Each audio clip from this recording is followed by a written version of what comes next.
In a warehouse outside Memphis, a man named Doug clocks in at 5:47 in the morning. He scans a barcode, then another, 600 times before his first break. His hands know the motion before his brain does, and by the time he clocks out, his back aches in a place that never used to hurt at all. That same morning, 300 miles away, a woman named Elaine wakes up and checks her phone. The number went up. It always seems to go up.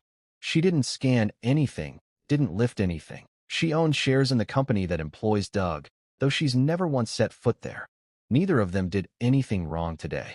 That's the part that makes this story so hard. For the last 50 years, something has quietly rewired how money moves through this country. That IT isn't a conspiracy.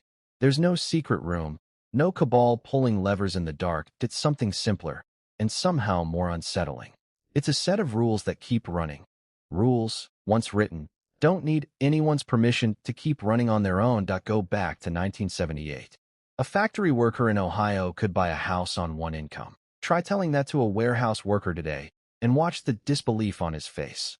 Wages have grown, technically, but adjusted for inflation, that growth nearly disappears completely. Meanwhile, the stock market Elaine's money sits in has multiplied more than 20 times over. Here's where it gets uncomfortable.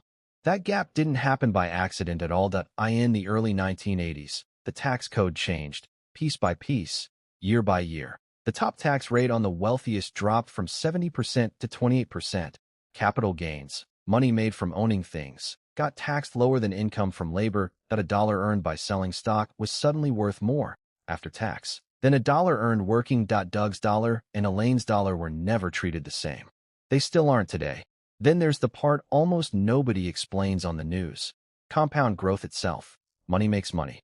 And that new money makes more. Without a straight line. It bends upward, faster and faster. The longer that curve keeps running on. A person who owns assets in 1990 isn't just ahead of someone who started in 2010. They're ahead by a margin that keeps stretching year after year without doing anything new. Doug doesn't have that 30-year head start. Most people don't have it either. Rent eats the paycheck before savings ever get the chance to compound into anything. Corporations found their own version of this trick. Starting quietly in the 1980s, the companies began buying back their own stock in massive amounts. Once restricted, even considered manipulation. Buybacks push share prices up without a single new product or a single new hire. The money that could raise Doug's wage instead lifts the number on Elaine's phone. It's not that Elaine is a villain. She's not plotting anything at all. That she's playing a game whose rules were written before she logged into her brokerage account. The people who wrote those rules mostly aren't villains either, not in the cartoonish sense that they're lobbyists, lawmakers, economists, each making a narrow decision that seemed reasonable at the time. Lower this rate to spur investment. Loosen that restriction to help markets run efficiently.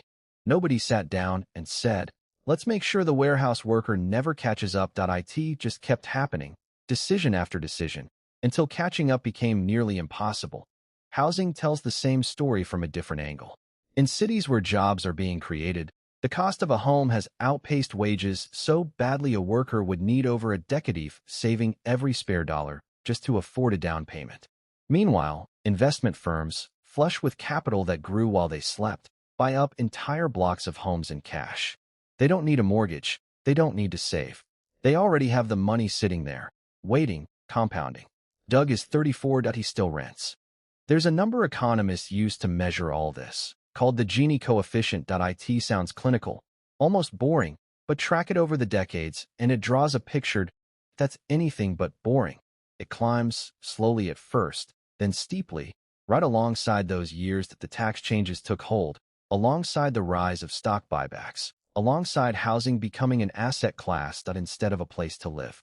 None of this is unstoppable, none of it unchangeable. Rules that get written can get rewritten.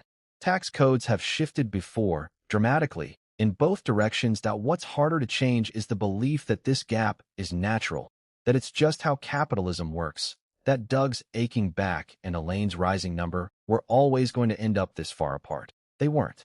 Somebody decided the rules. Somebody can decide new ones. Doug will clock in again tomorrow at 5:47. Elaine will check her phone again before she's fully awake. The system that separates them hums along quietly in the background, doing exactly what it was built to do, indifferent to either of them.